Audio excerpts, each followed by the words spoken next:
Bismillahirrahmanirrahim. Assalamualaikum warahmatullahi wabarakatuh. Innal hamdalillah nahmaduhu wa nasta'inuhu wa nastaghfiruh wa natubu ilaihi wa na'udzu billahi min shururi anfusina wa min sayyiati a'malina. May yahdihillahu fala mudilla lahu wa may yudlil fala hadiyalah. Asyhadu an la ilaha illallah wahdahu la syarika lah wa asyhadu anna Muhammadan abduhu wa rasuluhu la nabiyya wa la rasula ba'dah. Allahumma salli wa sallim wa barik ala sayyidina wa habibina wa syafi'ina Muhammadin wa ala alihi wa ashabihi wa man istanna bi sunnatihi wa jahada bi jihadihi ila yaumil qiyamah. Rabbi syrah li sadri wa yassir li amri wahlul 'uqdatam min lisani yafqahu qawli. Subhanaka la ilma lana illa ma 'allamtana innaka antal alimul hakim. Allahumma 'allimna ma yanfa'una wanfa'na bima 'allamtana wa zidna ilman ya rabbal alamin. Allahumma ati nufusana taqwaha wa zakkiha anta khairu man zakkaha anta waliyuha wa maulaha. Allahumma inna na'udzubika min qalbin la yakhsha' wa min ilmin la yanfa' wa min nafsin la tashba' wa min da'watin la yustajabu laha. Ma'asyiral muslimin jamaah yang dimuliakan Allah Subhanahu wa taala, alhamdulillah atas nikmat dan karunia-Nya kita masih dipertemukan kembali oleh Allah dalam keadaan sehat walafiat, dalam keadaan ditetapkan iman Islam di dalam hati kita dan juga dimudahkan di dalam melaksanakan kewajiban-kewajiban kita kepada Allah Subhanahu wa taala. Ya rahimakumullah, dan juga kita bersyukur alhamdulillah setelah berpisah selama setahun ya Pak, kita bertemu lagi di tahun yang baru. Udah setahun kita pisah ya, alhamdulillah, dan semuanya dalam keadaan sehat walafiat. Kita akan melanjutkan kajian kita terkait dengan Syama'il Muhammadiyah atau karakteristik kepribadian Rasulullah sallallahu alaihi wasallam. Dari kitab ini tersisa 11 bab. 11 bab kalau tiap bulan 1 berarti setahun. Kalau tiap bulan 2 ya berarti 6 bulan selesai. Ala kulli hal, kita bersyukur kepada Allah atas semua nikmat dan karunia-Nya. Kita bisa mengkaji kitab ini dan sejauh ini sudah sangat banyak manfaat yang kita dapatkan. Pagi hari ini yang akan kita bahas adalah bab majaa fi firashi Rasulillah sallallahu alaihi wasallam. Bab yang menjelaskan tentang alas tempat tidur Rasulullah sallallahu alaihi wasallam. Tentang bahannya terbuat dari apa, bagaimana sifatnya. Nah, ini kita akan kaji di dalam bab ini. Al-firash huwa ma yabsutuhul insan tahtahu idza arada an yajlisa aw yanam. Disebut firash adalah sesuatu yang dibentangkan oleh manusia di bawahnya jika dia hendak duduk atau hendak tidur. Jadi alas ya yang digunakan untuk tidur sebenarnya. Wa kullama kana aktsaru rahatan lil insan kana mud'ah litulin naumi wa kathratil khumuli wal kasli.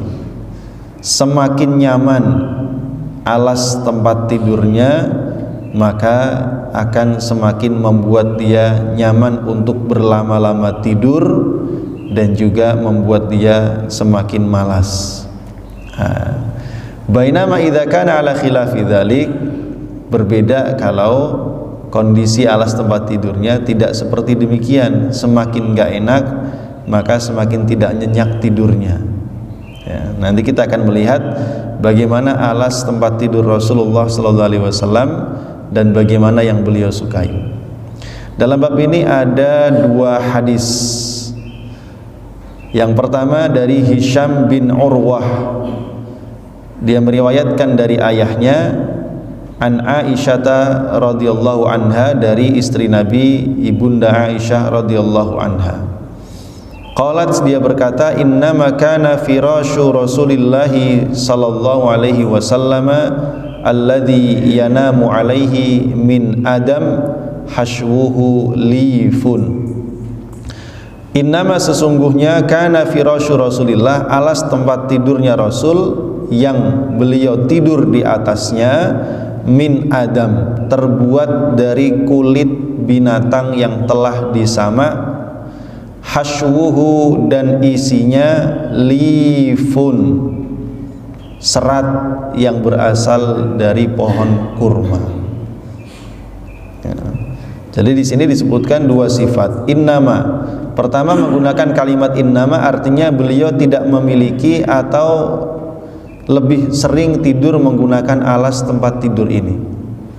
Innama, hanya saja, gitu ya. Innama itu artinya hanya saja. Alas tempat tidur Nabi adalah yang digunakan untuk tidur terbuat dari minal adam, kulit binatang yang telah disamak. Ya. Kalau di kita kulit binatang terbuat dari kulit domba Garut misalkan, harganya mahal. Ya. Tapi kalau kulit di zaman Nabi disebut adam ini kulit dengan kualitas yang biasa-biasa saja. Hashwuhu lifun, al-lif huwa alladhi yustakhlas wa yustakhraj min judhu'in nakhli. Lif adalah serat yang diambil, dikeluarkan dari batang pohon kurma. Jadi kain kulit itu isinya adalah serat-serat pohon kurma.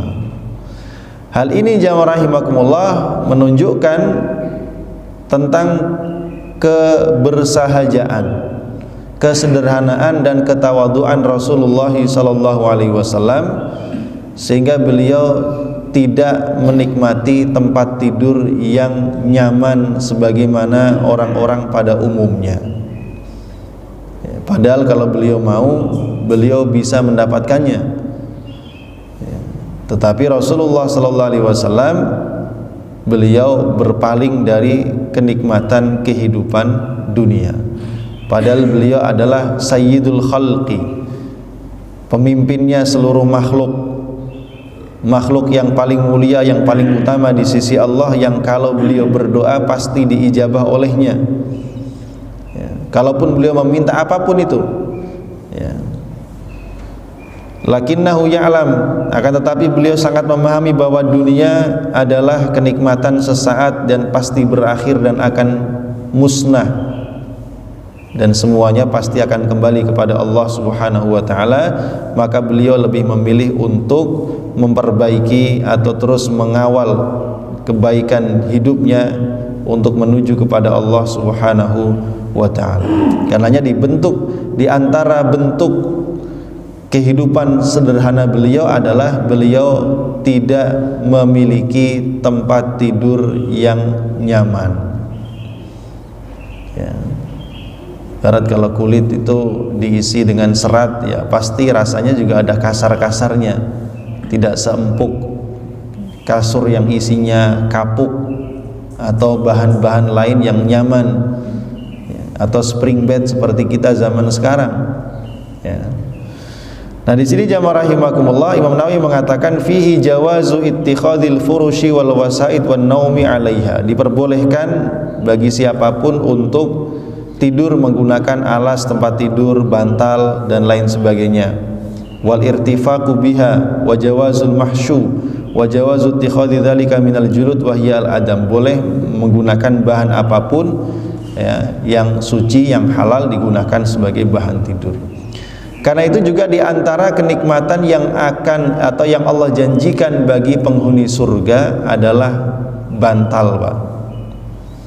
Ya, adalah bantal. Wa namariqu masfufah wa zarabiyyu mabthusah. Wa namariq artinya bantal-bantal, masfufah yang disusun. Ya. Jadi di antara nikmat surga itu adanya dipan-dipan yang sangat tinggi, di atasnya terdapat bantal-bantal yang tersusun. Itu di antara bentuk kenikmatan surga yang dijanjikan oleh Allah Subhanahu wa taala bagi orang yang beriman. Mengapa demikian? Karena memang surga itu tempatnya rehat, tempatnya istirahat, tempatnya bersenang-senang, tidak ada lagi rasa lelah, capek, bosan, Surga seluruhnya kenikmatan. Seolah-olah ingin dikatakan kepada kita, di dunia kamu sudah capek sholat, ibadah, sedekah, berjuang, berjihad di jalan Allah, maka di surga adalah tempatmu untuk beristirahat, bersenang-senang. Ya. Kalau di antara ciri-ciri orang yang bertakwa disebutkan dalam Al-Quran adalah kanu minal laili ma yahja'un, orang-orang yang sedikit tidurnya di waktu malam karena menghidupkan malamnya dengan ibadah. Maka di surga Allah kasih kesempatan, silahkan, kalau mau tidur terus pun nggak apa-apa.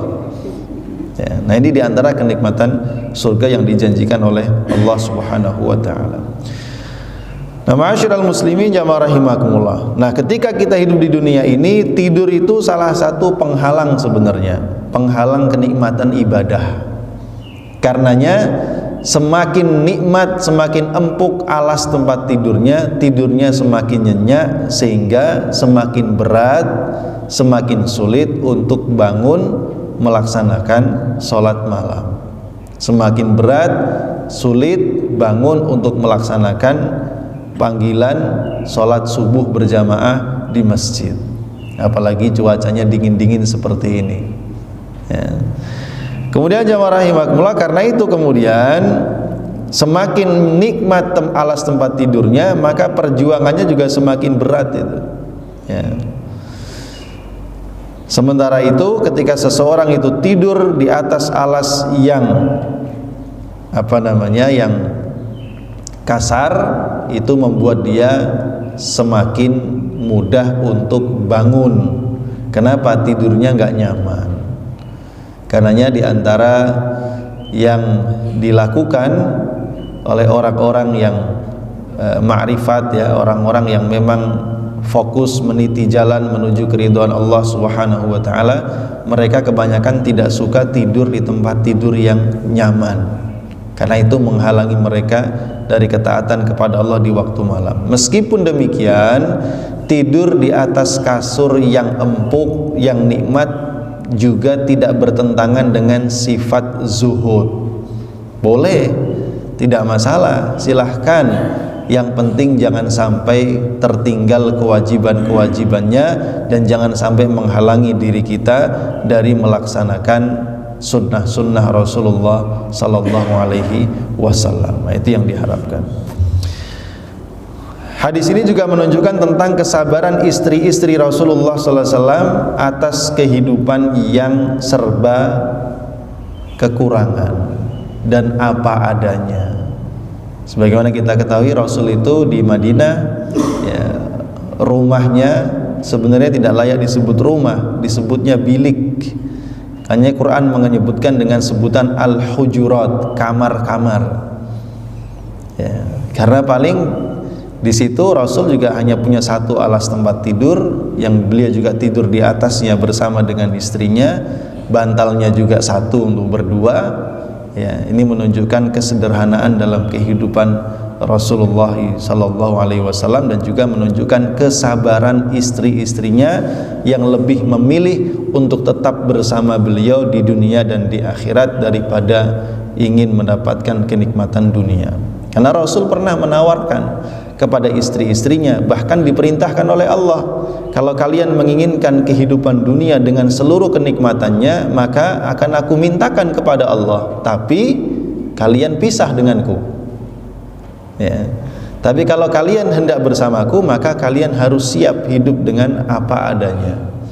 Ini pernah disampaikan Rasul ketika di masa-masa istri-istri Nabi ini meminta tambahan uang atau tambahan nafkah lah, ceritanya begitu. Maka Rasulullah SAW diperintahkan oleh Allah memberikan penawaran kepada istri-istrinya, yang itu semua direkam dalam surah Al-Ahzab. Ya. Baik jamaah rahimakumullah, kemudian hadis yang kedua dari bab ini dari Ja'far bin Muhammad dari ayahnya. Dia berkata, su'ilat Aisyah radhiyallahu anha, Aisyah ditanya, ma kana firasyu Rasulillah fi baitik, apa alas tempat tidur Rasulullah sallallahu alaihi wasallam di rumahmu?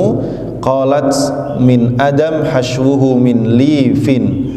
Aisyah menjawab bahwa alas tempat tidur beliau adalah terbuat dari kulit yang sudah disamak dan diisi dengan serat pohon kurma. Sama dengan hadis yang pertama, tapi di hadis ini ada tambahan wasu'ilat Hafsah, dan kemudian ditanya istri Nabi yang berikutnya, yaitu Hafsah binti Umar bin Khattab. Ditanya dengan pertanyaan yang sama, makana firasyu Rasulillah fi baitik, apakah alas tempat tidur Rasulullah sallallahu alaihi wasallam di rumahmu? Qalat, Hafsah menjawab, mishan nathnihi thinyataini fayanamu alaihi. Alas tempat tidur Rasul di rumahku adalah mishan, yaitu kain yang terbuat dari suf, kulit berbulu, yang itu tentu juga ada kasar-kasarnya ya. Kalau tadi Adam itu kulit bisa jadi kulit yang memang sudah dibersihkan dari bulu-bulunya. Kalau ini mishan adalah kulit yang terbuat dari kain yang terbuat dari kulit yang berbulu. Wa mithluhu la yakunu murihan lil badan. Kain model seperti ini sangat tidak nyaman bagi badan. Bal fihi minal khusyunah, bahkan bisa jadi terasa kasar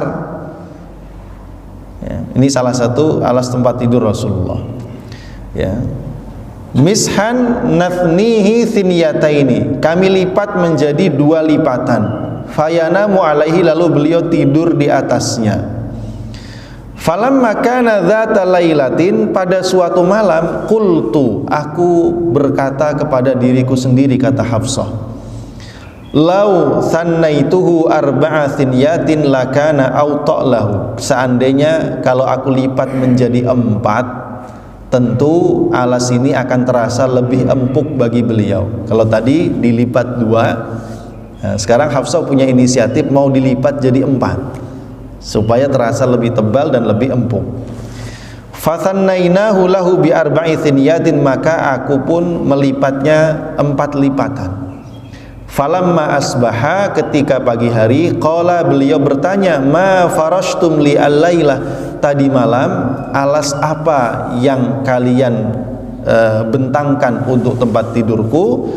Maka qalat Aisyah, Hafsah berkata, huwa firashuka, itu adalah alas tempat tidur yang biasa engkau pakai ya Rasul.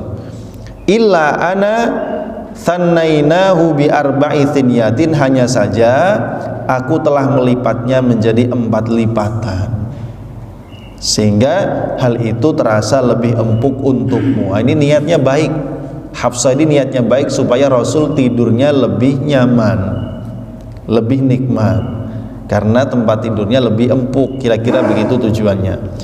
Apa jawaban Rasulullah? Qala, beliau bersabda, rudduhu li halatihi al-ula, kembalikan seperti semula, lipatannya cukup 2 lipatan saja. Fa innahu mana'atni wa ta'atuhu salati al-lailah, karena lipatan yang 4 itu ya, kenyamanannya, keempukannya menghalangiku untuk melaksanakan sholat malam. Masya Allah. Jadi udah bahannya bahan biasa ya, agak kasar ya, itu pun dilipat 2 ya, tapi beliau ternyata lebih nyaman dengan lipatan 2, karena itu memudahkan beliau untuk cepat bangun malam. Ketika dilipat oleh Hafsah menjadi 4 lipatan supaya terasa lebih empuk, ternyata beliau tidak berkenan dan memilih dengan lipatan yang biasanya. Ini menunjukkan jamaah rahimakumullah, Rasulullah sallallahu alaihi wasallam sangat-sangat perhatian dengan menghidupkan malamnya dengan ibadah.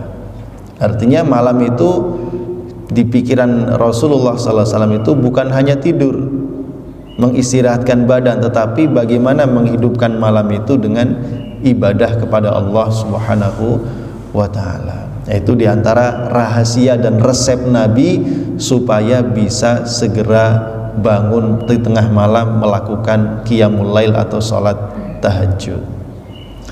Begitu juga di sini terlihat tentang takhfiful firash, yab'atsu 'alal yaqdhati ghaliban wa tathqiluhu yamna'u minha. Ya, semakin nyaman ya, alas tempat tidur membuat orang semakin sulit bangun malam, tapi semakin tidak nyaman ya, maka diharapkan semakin mudah untuk bangun malam. Meskipun ini juga kembali kepada niat masing-masing. Yang niatnya tidur walaupun beralaskan tikar juga tetap tidur sampai ya, matahari terbit, Pak. Ya. Tapi yang tidur di atas kasur yang empuk, kalau memang niatnya bangun malam, insya Allah bangun. Ya, kembali kepada niat dan tekadnya masing-masing. Tapi di antara resepnya Nabi adalah seperti itu, dengan alas tempat tidur yang biasa. Ibnu Qayyim al-Jauziyah berkata, karena Rasulullah sallallahu alaihi wasallam yanamu 'alal firasyi taratan. Rasul itu kadang-kadang tidur di atas tikar. Wa 'alan nit'i, kadang-kadang juga tidur di atas alas yang terbuat dari kulit. Kadang-kadang beliau tidur di atas hasir. Hasir itu lebih kasar lagi. Ya, bisa jadi seperti anyaman daun pohon kurma. Sebagaimana ketika Umar mendengar cerita bahwa Rasul memisahkan diri dari istri-istrinya, maka Umar ini mendatangi Nabi, meminta izin untuk ketemu Nabi. Ternyata beliau sedang berbaring, dan ketika beliau bangun terdapat bekas tikar di punggung Rasulullah Sallallahu Alaihi Wasallam. Ya, dan Umar melihat itu menangis. Kenapa? Ya, karena engkau adalah Rasulullah, engkau adalah kekasih Allah, engkau adalah manusia yang mulia, dan dalam kondisi seperti ini engkau hidup. Ya, jadi menangisnya begitu. Tapi Rasul nyaman-nyaman saja. Ya. Dan memang itu nanti yang akan ditiru oleh Umar bin Khattab dalam kehidupannya. Tidurnya di mana saja, bahkan tidur di bawah pohon kurma. Ya, sampai datang utusan Romawi, ya, ingin ketemu Amirul Mukminin, maka diantarkan oleh rakyatnya di bawah pohon kurma, tempat biasa Umar bin Khattab tidur siang. Dianterin. Maka para utusan Romawi itu merasa heran, kok bisa ini seorang pemimpin negara besar Madinah dengan kekuasaan yang sangat luas, tapi bisa tidur nyaman di bawah pohon kurma tanpa pengawal. Ya, ini nggak biasa bagi orang Romawi. Raja itu tinggalnya di dalam istana yang sangat kuat, kokoh, dilapisi benteng-benteng yang sangat kuat, dijaga oleh mungkin ratusan bahkan ribuan tentara, ya, dengan peralatan perang yang luar biasa. Ya, tapi Umar bin Khattab seperti itu. Karenanya ada yang berkomentar, wahai Umar, engkau telah berbuat adil sehingga engkau bisa tenang tidur nyaman di bawah pohon kurma. Karena kan seorang pemimpin yang adil nggak takut siapapun. Kan? Karena apa? Semua rakyatnya merasakan keadilannya sehingga tidak akan ada yang mengganggunya. Nah, ma'asyiral muslimin jamaah rahimahullah, itu semua dicontoh dari pribadi Rasulullah sallallahu alaihi wasallam. Jadi beliau tidur di atas firash. Ya, firash itu alas tempat tidur. Kemudian alan nit'i, yaitu yang terbuat dari kulit. Kadang-kadang al-hasir, tikar biasa yang kasar. Wa 'alal ardi, kadang tidurnya di atas tanah. Wa 'alas sarir, kadang tidur di atas dipan. Baina rimalihi, ya, di antara pasir-pasirnya. Wa taratan 'ala kisai aswad, kadang tidur di atas kain yang berwarna hitam. Jadi semuanya menunjukkan kesederhanaan dan kebersahajaan kehidupan Rasulullah sallallahu alaihi wasallam. Nah, jamaah rahimakumullah, kami mengingatkan tentang satu hadis dari Jabir bin Abdullah yang diriwayatkan oleh Imam Muslim radhiyallahu an rahimahullahu taala, bahwa Rasulullah sallallahu alaihi wasallam pernah bersabda kepada Jabir bin Abdullah, firashun lirrajul wa firashun limraatihi wa thalithu lidhaifi warrabi'u lisyaitan. Jadi tempat tidur itu ada 4. Pertama, alas tempat tidur untuk laki-laki, maksudnya untuk suami. Kemudian alas tempat tidur untuk istri. Watsalits yang ketiga adalah untuk tamu, warabi'u yang keempat untuk setan. Jadi rumah itu paling tidak memiliki beberapa tempat tidur, satu untuk suami, satu untuk istri, satu untuk tamu, ya, kalau ada yang keempat untuk setan. Nah, ini maksudnya bagaimana?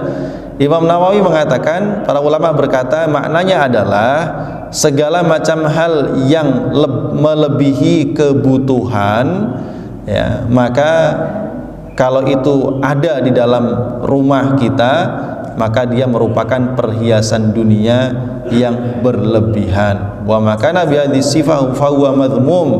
Sesuatu yang berlebihan itu adalah hal yang tercela, dan sesuatu yang tercela itu dinisbatkan kepada setan. Gitu. Jadi maksudnya yang keempat untuk setan, maksudnya kalau ada kasur di rumah itu berlebih, ya, nggak kepake, suami istri udah punya, anak udah punya, yang untuk tamu juga sudah tersedia, ya, yang lebih dari itu yang nggak kepake, nah itu sesuatu yang merupakan kemewahan yang berlebihan, kira-kira begitu maksudnya. Nah, sehingga di sini Rasulullah SAW mengajak kita untuk hidup sesuai dengan kebutuhannya. Innahu ala dhahiri wa annahu idza kana li ghairi hajatin kana lisyaitan alaihi mabitun wa muqilun. Dan ketika itu memang ada tanpa dasar kebutuhan yang dibenarkan, maka setan itu memiliki kesempatan untuk menempatinya. Sebagaimana setan itu bisa tinggal di sebuah rumah yang tidak pernah disebut nama Allah di dalamnya. Ya, kita ini sebelum masuk rumah, kalau lupa tidak membaca bismillah, Pak, lupa tidak berlindung kepada Allah, maka setan itu ikut masuk ke dalam rumah kita dan dia menginap di rumah kita. Nanti kalau kita makan lupa juga baca doa sebelum makan, setan itu ikut makan bersama kita. Tapi kalau kita sebelum masuk rumah kita membaca bismillah, kita berdoa kepada Allah, maka setan tidak bisa masuk ke dalam rumah kita dan tidak akan menginap di dalam rumah kita.